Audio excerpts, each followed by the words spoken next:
Recording number 207.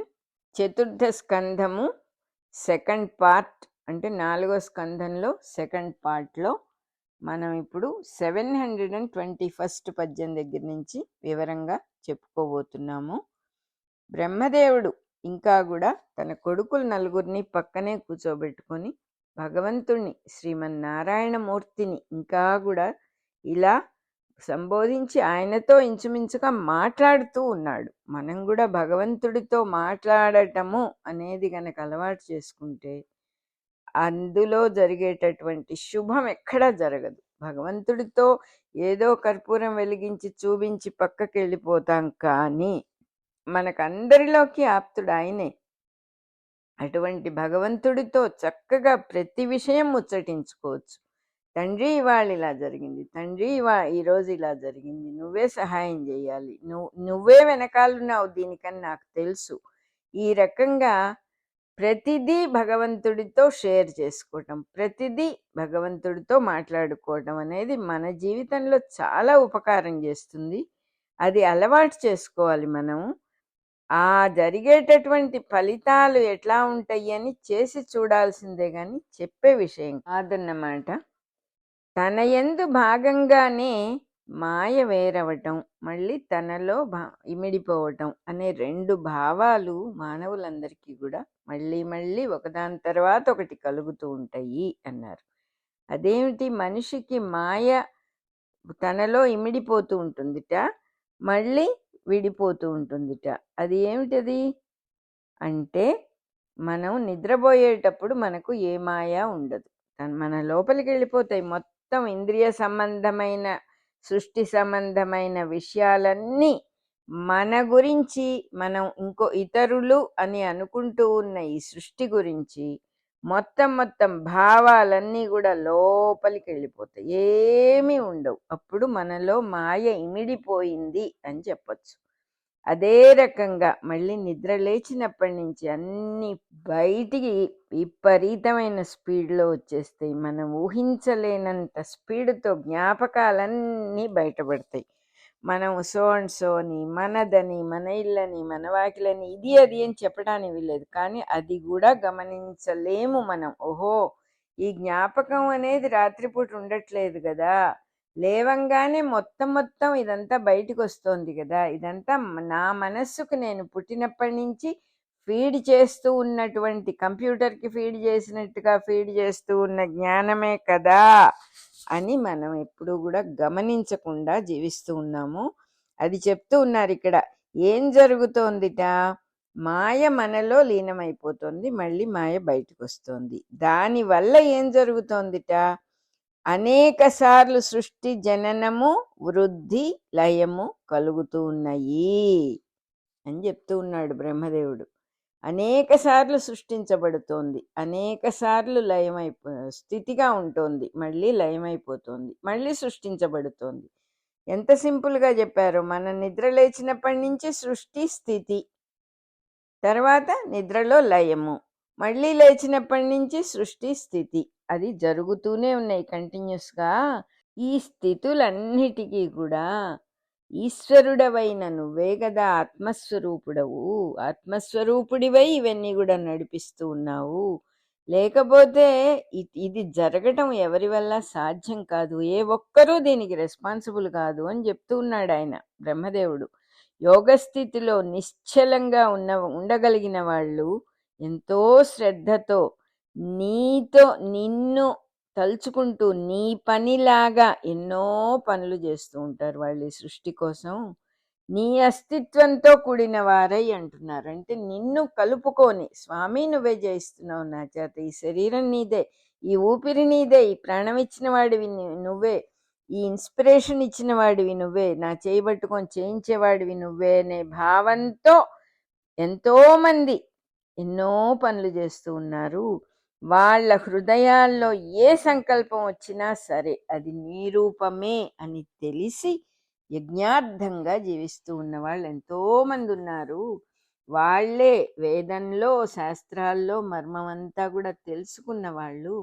వాళ్ళ దర్శనం వాళ్ళ దర్శనంలో అంటే వాళ్ళు నిన్నెలా దర్శించుకుంటారంటే, నిన్నెలా చూస్తారంటే వాళ్ళందరూ గూడా, నీకెటువంటి మొదలు, తుది 2 లేవు. అన్నింటికి నువ్వే మొదలు. రెండో వస్తువు అనేది లేనివాడివిగా ఉన్నావు. మాయ అనే ఒక రెండో శక్తిని నువ్వే సృష్టించుకొని వాడుకుంటూ ఉన్నావు. ఆ మాయ ద్వారా ఇంతమంది ఉన్నట్లు, ఇంత సృష్టి జరుగుతూ ఉన్నట్లు, ఇంత కార్యక్రమం అంతా కూడా నువ్వే సృష్టించుకుని ప్రకాశిస్తూ ఉన్నావు నాయనా అంటున్నాడు. అట్లాంటి నీ మాయ శక్తి వల్ల సత్వము, రజస్సు, తమస్సు అని 3 గుణాలు పుట్టినయి. వాటి వల్ల మహత్తు, అహంకారము, తన్మాత్రలు అవి పుట్టినయి. వాటి వల్ల ఆకాశం, వాయువు, అగ్ని, జలము, భూమి అనే పంచభూతాలు పుట్టినయి. అందులో ఇంకా ఆ సృష్టిలో వరుసగా మునులు, దేవతలు, జీవులందరూ పొడకట్టిరి అంటున్నారు. వరుసగా వచ్చేస్తున్నారు వాళ్ళందరూ కూడా. వాళ్ళతో సృష్టి వేరువేరు రూపాలుగా వచ్చేసింది. ఇట్లా నీ మాయ వల్ల నీ నుంచి 4 విధములైన దేహములు పురములుగా పుట్టినయి. 4 తలలవాడు అని అంటాం కదా మనం బ్రహ్మదేవుణ్ణి. ఆయనే చెప్తూ ఉన్నాడు. 4 విధాలైన వేరువేరు సృష్టి రూపాలుగా వచ్చింది అని చెప్తూ ఉన్నాడు. 4 విధాలైన దేహాలే పురాలుగా పుట్టినయి. తనలోనే అంశలైన ఈ దేవతలతో నిర్మించబడిన శరీరాల్లో జీవుడు ఎందుకు ఉండాలి? ఆనందం కోసమే ఉండాలి. ఆనందం కోసమే వాడిని వాడు సృష్టించబడ్డాడు జీవుడు అనేవాడు. తేనెటీగ తేనెను తీసుకొచ్చి గూట్లో దాచిపెట్టినట్టుగా పరమాత్మ జీవాత్మగా అందులో అంతర్యామి భావనగా దాచబడి ఉన్నాడు అంటున్నారు. తేనెని గూట్లో తెచ్చి పెడుతుంది, తీయటి తేనెను. అట్లా పరమాత్మ తెలియకుండా ఆనందరూపుడై, తేనెస్వరూపుడై, తీయని మధురభావంగా ప్రతి జీవిలో దాచబడి ఉన్నాడుట. ఇట్లా జగత్తులన్నిటినీ సృష్టి చేస్తూ ఉన్న నువ్వు పంచభూతాలతోనే జీవులందరినీ అల్లావు రూపాలుగా. మేఘాల్లో ఏ ఆకారము లేకపోయినా ఎన్నో ఆకారాలు కనిపించినట్టుగా జీవులలో కూడా అనేక ఆకారాలని నువ్వు నిర్మించావు. మేఘాల్ని పరిగెత్తించే వాయువుగా జీవులను ప్రాణవంతులను చేసి పరిగెత్తిస్తూ ఉన్నావు నువ్వు ఆ జీవుల రూపాల్లో ఉండి మళ్ళా జీవుల చేతనే రూపాలు పొందుతూ ఉన్నావు. అంటే ఒకరికొకరు పుట్టడం అనే ప్రాసెస్ ఉంది కదా, జీవుల రూపంలోనే ఉంటాడు. కానీ మళ్ళీ మన ద్వారా ఒక జీవి నుంచి ఇంకొక జీవి పుట్టే సిస్టమ్ కూడా ఆయన ఏర్పరిచాడు కదా, అది చెప్తూ ఉన్నాడు ఈయన. జీవులలో ఇట్లా చెయ్యాలి అనే సంకల్పంలాగా కూడా నువ్వే ఉన్నావు. అది ఆ సంకల్పంగా వచ్చినప్పుడు వాళ్ళెవ్వరికీ కూడా అది నీ సంకల్పం అని అర్థం కాని మాయని నువ్వు ప్రసరింపజేసావు. వాళ్ళ సంకల్పమే అని అనుకుంటారు వాళ్ళు. పొరపాటుగా అనుకునేటటువంటి భావాన్ని ఇస్తున్నావు. ఇంద్రియ సుఖాలనేమో కల్పిస్తూ ఉన్నావు అనేకం. దానితో ఆ ఇంద్రియ సుఖాలు కలుగుతూ ఉన్నందువల్ల జీవులందరికీ కూడా ఏదో కావాలనే లోభం కలుగుతూ ఉన్నది. ఆ లోభము మొదలైన గుణాలన్నీ ఆహారంగా చేసుకొని నువ్వు నీ వేళలు తప్పకుండా జీవుల్ని మింగేస్తున్నావు స్వామి. ఈ గుణాలతో నివసించే వాళ్ళకి ఆయుర్దాయం తరిగిపోవటం అనేది జరుగుతుంది కాబట్టి నువ్వు అలా మింగేస్తున్నావు అని చెప్తూ ఉన్నాడు. అంటే చావనేది ఎలా వస్తుంది, ఎందుకు అసలు చావనేది వస్తుంది అంటే శరీరంతో ఐడెంటిఫై అవుతాము ఈ ఇంద్రియాల వల్ల. శరీరంతో ఐడెంటిఫై అవ్వకుండా బతికిన వాడికి చావు ఎలా ఉంటుంది? శరీరం నేను కాదు, నాకు కనపడేది నేను ఎలా అవుతాను, what I perceive cannot be my self అని తెలిసిన వాడికి శరీరం ఉంటే ఏమిటి పోతే ఏమిటి, హీ డజంట్ కేర్. అదొక ఇన్స్ట్రుమెంట్గా, అదొక టూల్గా చూసుకుంటాడు దాన్ని. చూసుకున్నప్పుడు అది ఉన్నా లేకపోయినా తానున్నాను అని తెలుసుకుంటాడు. తాను ఎప్పుడూ ఉంటానని కూడా తెలుసుకుంటాడు. ఎందుకంటే ఇది పరమాత్మ స్వరూపం, ఇది నాది కాదు, నేను తెచ్చుకోలేదు. ఎవడికైతే ఉండటము అనే లక్షణం ఉన్నదో వాడికి ఎప్పుడు ఉండటమే ఉంటుంది, వాడికి పోవటం అనేది ఉండదు. Real cannot be erased, real always exist. Illusion doesn't exist. ఉన్నట్టుగా కనిపిస్తుంది. ఊరికే ఏదో ఉంది అనే మాయ ఎప్పుడూ ఎగ్జిస్టెన్స్ లేదు మాయకి. ఉన్నట్టుగా అనిపిస్తుంది. అది కూడా ఎవరికి అనిపిస్తుంది? ఇంద్రియాల ద్వారా జీవించే వాళ్ళకే అనిపిస్తుంది. అందుకని ఒకవేళ కొంచెం తెలివితేటలుండి మనం దాన్ని గమనించగలిగితే, ఓహో! ఈ చెవులతో వినేది, ఈ కళ్ళతో చూసేది, ఈ మనసుతో గ్రహించేది ఇదంతా కూడా ఒక కల్పించుకున్నటువంటి పెద్ద జగన్నాటకము అని తెలుసుకున్నప్పుడు ఏం చేస్తాము? ఆ పాత్ర పోషణ చేసి ఇవతలికొస్తాం. తెలియకుండా డ్రామాలో దూరిపోతే, అది డ్రామా అని కూడా, నాటకం అని కూడా తెలియకుండా దాంట్లో దూరిపోయినప్పుడు అది నిజమే అనుకుని దుఃఖపడతాం, సంతోషపడతాం, కింద పడతాం, మీద పడతాం.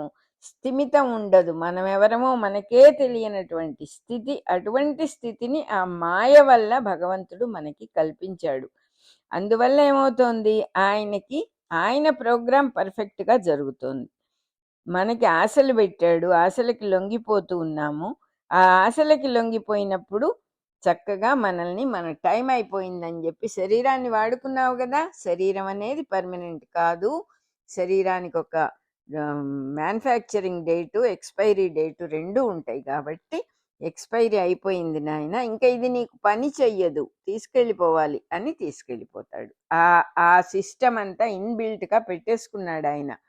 ఇంకా చెప్తూ ఉన్నాడు మన బ్రహ్మదేవుడు, లోభాది గుణాల వల్ల జీవులు ఒకళ్ళనొకళ్ళు వెంటపడుతూ ఉంటారు.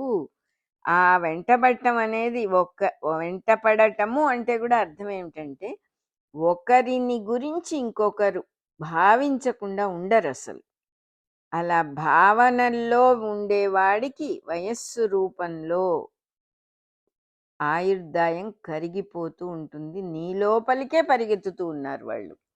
ఎప్పుడు ఏదో ఒక ఆలోచన, ఎప్పుడు ఏదో ఒక భావం పెట్టుకొని జీవించేవాడు నీలోకి వయస్సు రూపంలో పరిగెత్తుతున్నట్లే అని చెప్తూ ఉన్నాడు భగవంతుడితో, శ్రీమన్నారాయణమూర్తితో బ్రహ్మదేవుడు ఇలా ఉపదేశించాడు అని రుద్రుడు ప్రచేతస్సులకి ఇదంతా కూడా చెప్తూ ఉన్నాడు. బ్రహ్మదేవుడు చెప్పిన విషయాన్ని ఈయన అదే రకంగా చెప్తూ ఉన్నాడు అన్నమాట. ఈ స్తోత్రాన్ని రుద్రుడు ప్రచేతస్సులకు ఉపదేశం చేసిన తర్వాత ఇట్లా అన్నాడు, బిడ్డల్లారా, ఈ స్తోత్రం పేరు యోగాదేశము అంటారు. దీన్ని చాలా అనేక పర్యాయములు, చాలా సార్లు భక్తితో ధ్యానం చేసి మనస్సులో ధరించుకోండి. ఆదరమైన చిత్తముతో, విశ్వాసంతో ప్రవర్తించండి.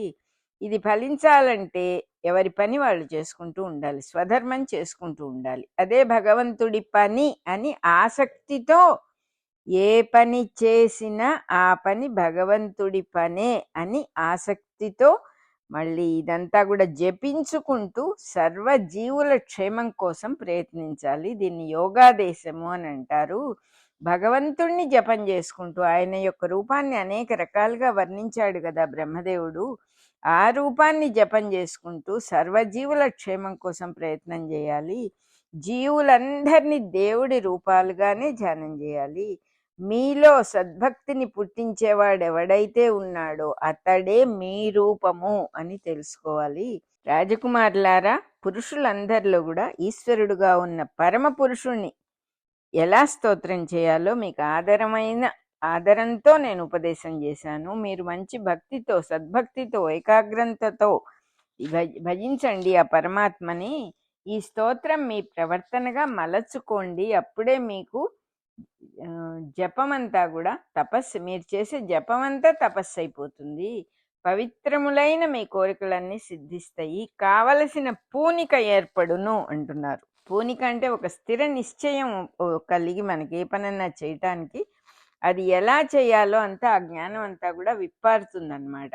ఈ స్తోత్రాన్ని తమ ప్రవర్తనగా మలచుకోవటం అంటే ఏంటంటే అర్థం, ఇంద్రియాలకు ఏదైతే కనిపిస్తోందో అదంతా కూడా శ్రీమన్నారాయణుడే అని భావించటం అన్నమాట. అదిట మలచుకోవటం అంటే. ఈ ప్రచేతసులు భూలోకంలో జీవుల ఇంద్రియాలకు అధిపతులు కాబోతున్నారు కాబట్టి వాళ్ళకి ఇది ఉపదేశించారన్నమాట. దీనివల్ల ఇంద్రియాలకు బంధానికి కారణం కాకుండా, ఇంద్రియాలు బంధానికి కారణం కాకుండా మోక్ష ద్వారకములై ఉంటాయి. ద్వారము దగ్గర పూజ్య స్థానాన్ని అలంకరించి ఉంటాయి. ఇంద్రియాల ద్వారంలో వేరే వస్తువులుగా అనుభవించబడుతూ ఉన్నటువంటి ఏవైతే ఇంద్రియాలతో చూస్తూ ఉన్నామో అవి వేరు వస్తువులు కాదు, సాక్షాత్తు పరమాత్మే అనేటటువంటి భావంతోనే జీవితం సాగాలి. అప్పుడే జీవితం సన్మార్గం పడుతుంది. పంచభూతాలు, త్రిగుణాలు, ఇంద్రియాలు అన్నీ ఏర్పడి అవే సాక్షాత్తు దివ్యమూర్తిలే మనకు ఊర్ధ్వ గతికి తోడ్పడుతున్నాయి అని ఈ ఉపాఖ్యానం చెప్తోంది. ఇంద్రియాలు అడ్డం కాదు, మనస్సు అడ్డం కాదు. ఎందుకంటే ఆ విషయం తెలియనందువల్ల మనం పొరపాటు పడుతున్నాం. కానీ ఆ ఇంద్రియ ద్వారాలే పరమాత్మను చేరుకునే ద్వారాలు. ఇది పరమాత్మే, సాక్షాత్తు ఇక్కడున్నది పరమాత్మే అని అనుకోవాలట. ఇట్లా ఉపదేశించాడు సదాశివుడు. వాళ్ళందరూ ఆయనకి పూజ చేశారు. వెళ్ళిపోయాడు. ఆయన అప్పుడు అదృశ్యమైపోయాడు. అప్పుడు వాళ్ళు తృప్తితో ఈ రహస్యాన్నంతా మననం చేసుకుంటూ 10,000 సార్లు 10,000 సంవత్సరాల పాటు జపిస్తూనే ఉన్నారుట. అంటే ఏంటి? సృష్టి జరుగుతున్నంత కాలం కూడా ప్రచేతసులు ఈ స్మరణని నిలబెట్టుకుంటూ ఉన్నారు. జీవులకు అందజేయటం కోసమని వాళ్ళు నిలబెట్టుకుంటూ ఉన్నారు ఈ సదాశివుడు చెప్పినటువంటి విషయాన్ని. జల మధ్యంలో అంటే నీళ్ల మధ్యలో ఉగ్రమైన తపస్సు చేశారు. అంటే నీటి మీద సూర్యకిరణాలు పడుతూ ఉంటే మొట్టమొదటి జీవులు పుట్టేటప్పుడు ప్రచేతసులు వాళ్లకు ఇంద్రియాలుగా పనిచేయటం మొదలుపెట్టి దైవస్మరణను మరువకుండా ఉన్నారుట.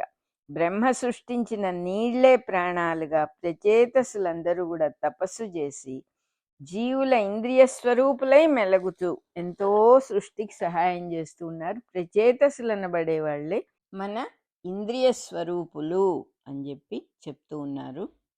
నారదుడు ప్రాచీన బర్హికి బ్రహ్మజ్ఞానం ఉపదేశించటం అని ఇక్కడ హెడ్డింగ్ ఉంది. ప్రాచీన బర్హి అనే బిరుదం ఎవరికైతే వచ్చిందో ఆయన పేరు బర్హిష్మదుడుట. భూమిలో ఎక్కడంటే అక్కడ యజ్ఞశాలలు పెట్టేసి తూర్పు కొనలుగా దర్భలను భూమి అంతా పరిపించాట. అతడు యజ్ఞకర్మలందు మాత్రమే ఆసక్తి కలవాడై పనిచేస్తూ ఉన్నాడు. ఓన్లీ యజ్ఞం అంటే ఇష్టంట ఆయనకి, ఇంకేమీ లేదు. యజ్ఞము అంటే మనం అనేకసార్లు చెప్పుకున్నాము, అది ఇతరులకు ఉపయోగించేది, లోకక్షేమం కోసం చేసేది తప్ప తనకి ఎక్కడ కొంచెం కూడా ఎక్కడ పర్సనల్ బెనిఫిట్ అనేది ఉండనిదే యజ్ఞకర్మ, యజ్ఞార్థ కర్మ. జీవులందరికీ కూడా భూమి మీద తూర్పు పడమర అనేది ఏర్పరచి సూర్యాస్తమయాలు అనే వాటిని నిర్ణయించిన వాడు సూర్యుడే. మనకు కనిపించే సూర్యుడు లేక అసావాదిత్యుడు అనేటటువంటి వేదం అలా చెప్తోందనమాట. మనకు కనిపించే సూర్యుడు అసలు సూర్యుడు కాదు. భూమిపైనున్న జీవులు చూసే సూర్యుడు వేరు. అసలు సూర్యుడు కంటికి కనిపించడు. చూసేవాడి రూపంలోనే అంతర్యామిగా ప్రతి జీవి లోపల ఉంటాడుట అసలు సూర్యుడు. ఆయననే ఆత్మస్వరూపుడైన సూర్యుడు అని వేదాలు చెప్తూ ఉన్నాయి.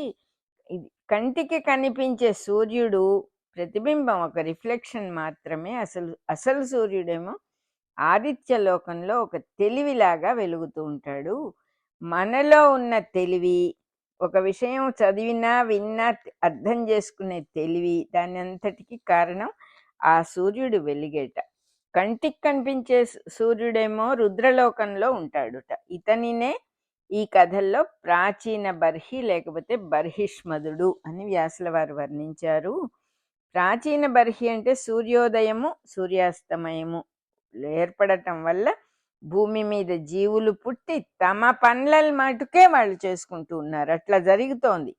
తమ స్వభావాలకు తగిన ప్రవర్తనతోనే ఆహారము నిద్ర అనేవి వాటిల్లో మటుకే ప్రవర్తిస్తున్నారు. జీవులు ఒక్కొక్క దేహాన్ని ఒక్కొక్క పురంగా నిర్మించుకుంటూ ఉన్నందువల్ల విద్య ఏమైపోయింది?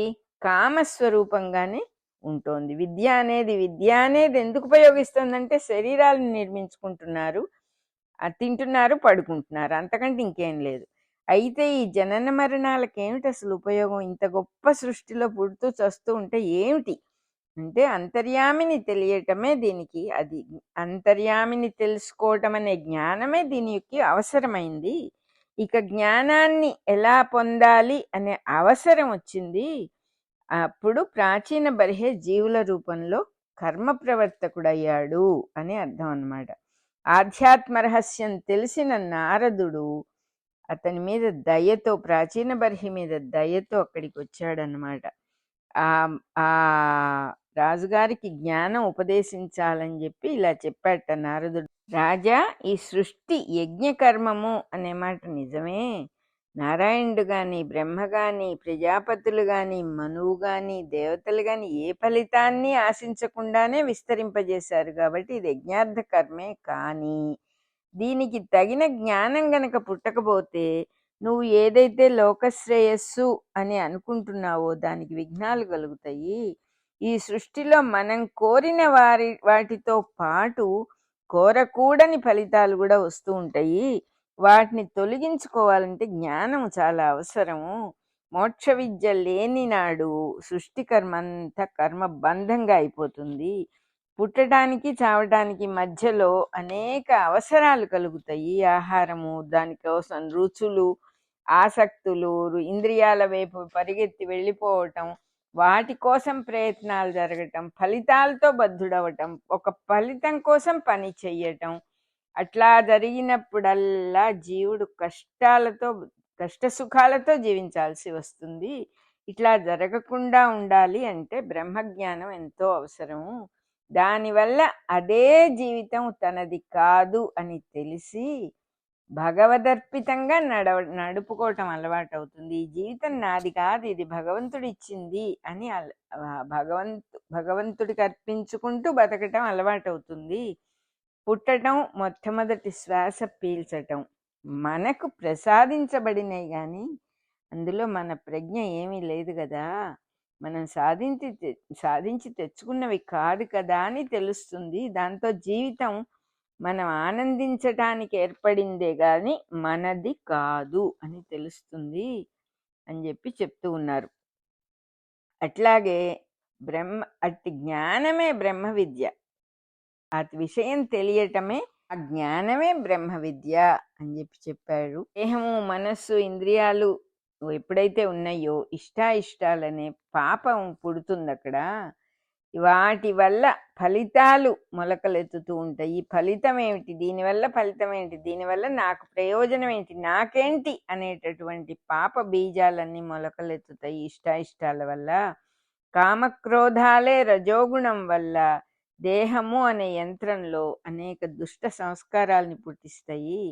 అర్థం కావాలి అంటే దాని మీద పడిన దుమ్ముని ఎప్పుడు తుడుచుకొని వాడుకోవాలి.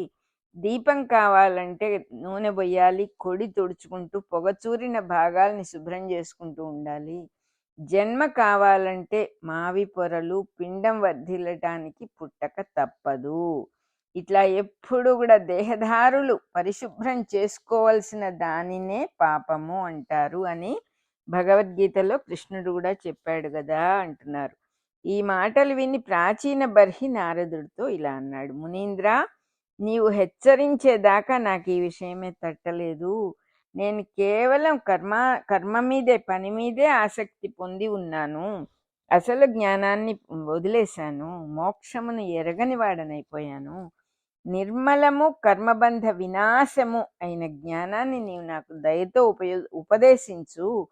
ఈ జీవితంలో భార్య, పిల్లలు, ధనము మొదలైనవి ఎంతో గొప్పగా మనస్సును నమ్ముకొని ఉంటాయి.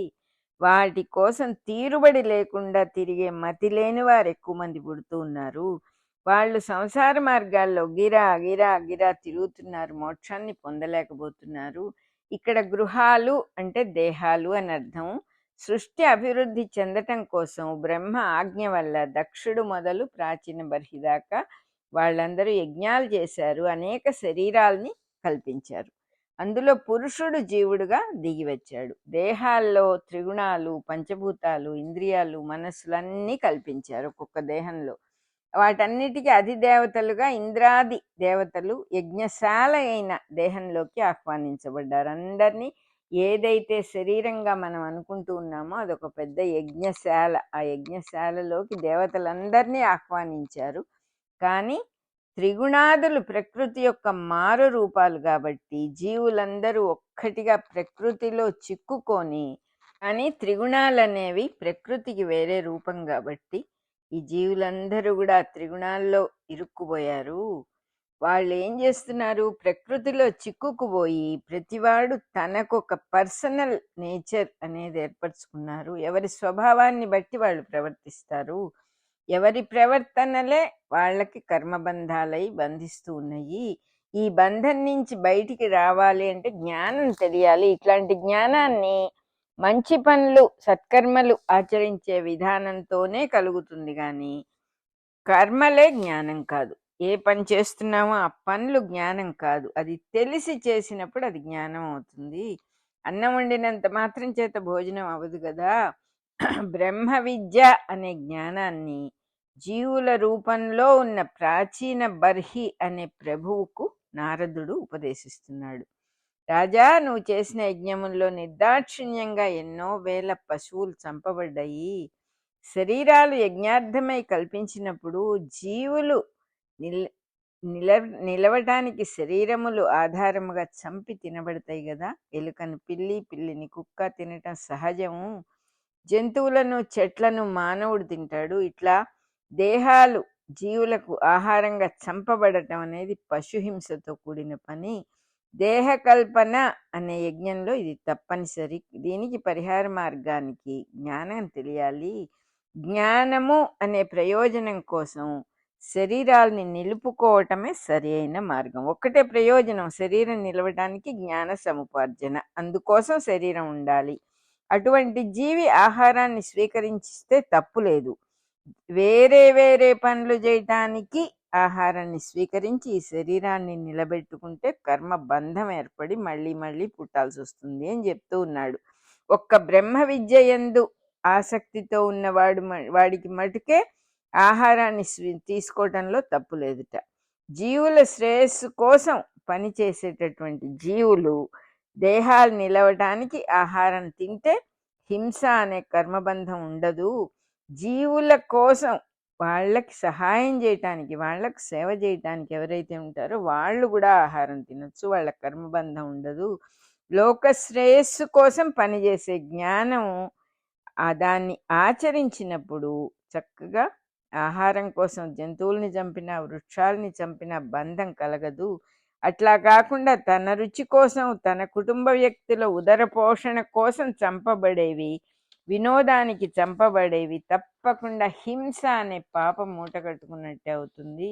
ఈ పశువుల సమూహాలన్నీ కూడా ఎంతో పశుహింస జరిగింది. అందరూ కూడా నీవు చేసిన యజ్ఞంలో హత్యలు ఎన్నో ఉన్నాయి. నువ్వు దేహం వదిలేసిన తర్వాత పరలోకంలో నీ కోసం ఒక హింస సిద్ధంగా ఎదురు చూస్తూ ఉన్నది. మృత్యురూపమైన ఆపద వేచి ఉన్నది. దాన్ని దాటే సామర్థ్యం కావాలంటే నీకు కథ చెప్తాను విను అని చెప్తూ ఉన్నాడు మన నారదుడు ప్రాచీన బర్హికి. మృత్యు రూపంలో జీవులు ఇతరులకి ఏదైనా చెడ్డ పనులు చేస్తే ఆ కర్మ ఫలాన్ని అనుభవించాల్సి వస్తుంది. తిట్టినవాడు తిట్లను పొందుతాడు, కొట్టినవాడు దెబ్బలు తింటాడు. తాను చేసిన ఏ పనైనా తన సంస్కారంగా ముద్ర పడిపోతుంది.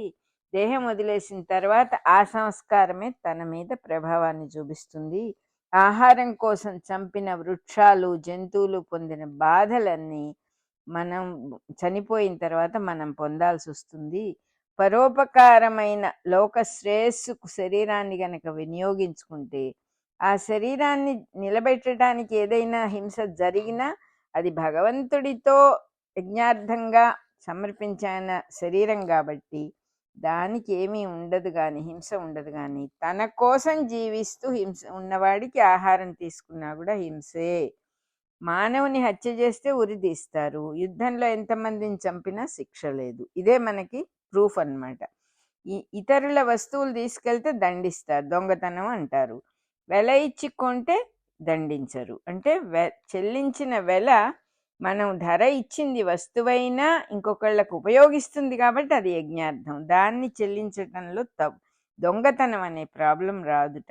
అట్లాగే పశువుకి గడ్డి మొదలైన వాటిని సప్లై చేస్తే భూతదయ కాబట్టి అది యజ్ఞార్థం. అప్పుడు ఆ పశువు పాలు తీసుకున్నా కూడా ఏ బంధము కలుగదుట. అన్ని దోషాలని తొలగించేది అంతర్యామి జ్ఞానం. విష్ణువు యజ్ఞస్వరూపుడు అని దర్శించినంత మాత్రం చేతనే దక్షుడు మృత్యువు నుంచి మెళుకు వచ్చి యజ్ఞాన్ని పూర్తి చేశాడు కదా. ఈ సృష్టి మొత్తం భగవంతుడి విశ్వరూపమే అని జ్ఞాపకం పెట్టుకున్న వాడికి యజ్ఞం అంటే ఏమిటో తెలిసిపోయి అది అలవాటైపోయి ఆ సేవా ధర్మం అనేది అలవాటైపోయి ఏది ఆశించకుండా ఉండటం, ఫ్రీగా ఏదో రావాలనే ఆరాట పడకుండా ఉండటం, ఇవన్నీ అలవాటైపోతే కర్మబంధం లేకుండా పోతుంది అని చెప్పారు ఇక్కడ. మన రికార్డింగ్ నెంబర్ 207 అయిపోయింది. 721 పద్యం నుంచి 741 పద్యాల దాకా చెప్పుకున్నాం ఇవాళ మనం.